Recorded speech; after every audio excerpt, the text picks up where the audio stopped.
жумушта балдар 8-10 чактуудай бала черный касса ойносок дегенбиз. 18 миң сомдон ар бирөөбүз кылып атканыбыз шариатка туурабы же туура эмеспи? Бул черный касса деген Аллах алам, бул шариатка туура эмес. Шариатта туура эмес, шариатка каршы келет. Эмнеге? Анткени бул карыз катары кетет да.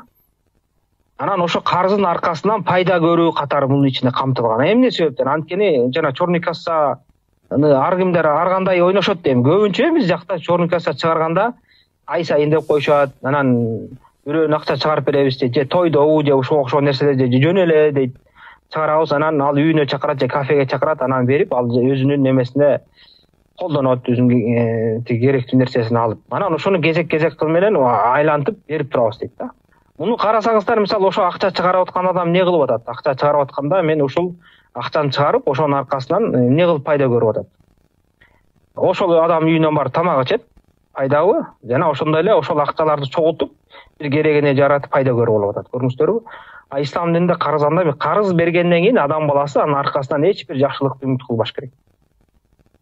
Мисалы бирөөгө карыз берип туруп, ошол карыздын аркасынан ошол кишинин пайдаланган болсо, мен сага карыз бербедим беле, мен сага мынча берип атам, сен мага мындай кылып бер. Мага карыз берип турайын, сен мага машинаңды берип тур, мен бер жака барып келе калайын деп. Ушундайлар пайдаланган болсо, бул сүткор болот. Процент деген угуп жүрөсүздөр, процент деген баягы сиздер ойлоп албаңыздар, жөн эле баягы акча берсе анан үстүнө акча үстөп кошуп берип процент. Процент деп ушуга дагы кирет. Ким карыздын аркасынан пайдаланганы бар процент болот. Анан черный кассада ушундай нерсе бар. Ошондуктан болбойт. Албетте, мисалы, кээ бир алымдар ошо проценттин жанагы ушул черный кассанын эч бир тамак уюштурбай эле жөн эле чогултуп бергенине уруксат бергендер бар, бирок туурасы ал да болбойт. Эмне дегенде, ошо чогултуп бергенде деле ал пайда көрүп атат да чыгарган акчасын. Бир жолу чыгарып берди. Кийин ага чогулуп баары тең берет, ошонун аркасынан бирдеме сатып пайдаланып калат. Ошондуктан жакшылыкты, урматтуу мусулмандар, анан черный касса, анан ража, мажа дебей эле жөн эле кылалы. Бирөөгө жардам бергиң келип атабы?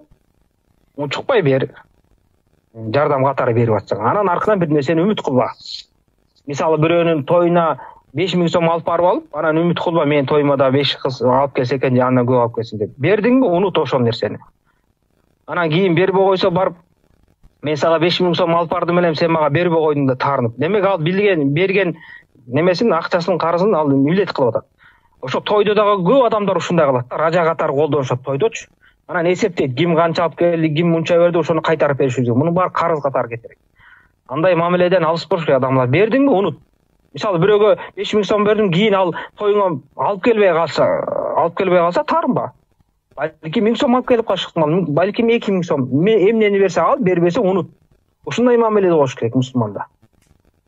Муктаж мусулманды көрдүң, бар ошого жардам бер. Мына көң көтөрүп коеюн, үйлөнгүң келип атып, үйлөнүп ал, бир нерсе сатып ал деп. Досторуң менен бар чогултуп бересиң, чогултуп бер. Бирок ошону милдет кылба, биз эми чогулттук, сен да кийин чогултканда бизге кошуласың. Андай милдет кылбай эле жардам бергиле. Мына ошондо адамдын баласына чын ыхластуулук пайда болот.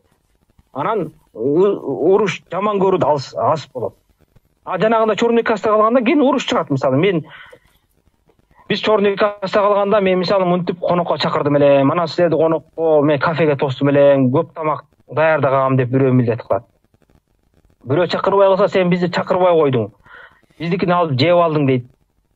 Же ошо жакшы тоспой койдуң дейт.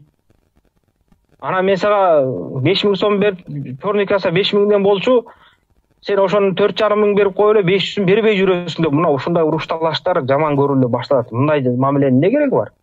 Мусулман баласы чын жүрөгүнөн чыгарып бердиңби, бүттү. Ошол муктажбы болду, ошо менен унутуш керек. Берсе берди, жардам катары ошону шарт кылбай эле. Башка жардамга мамиле катары берген болсо берди, бербесе унутуп коюш керек. Мына ошондо чыныгы мамиле болот, жанагындай уруш талаш, анан жана сүткорлуктан кутулабыз иншалла.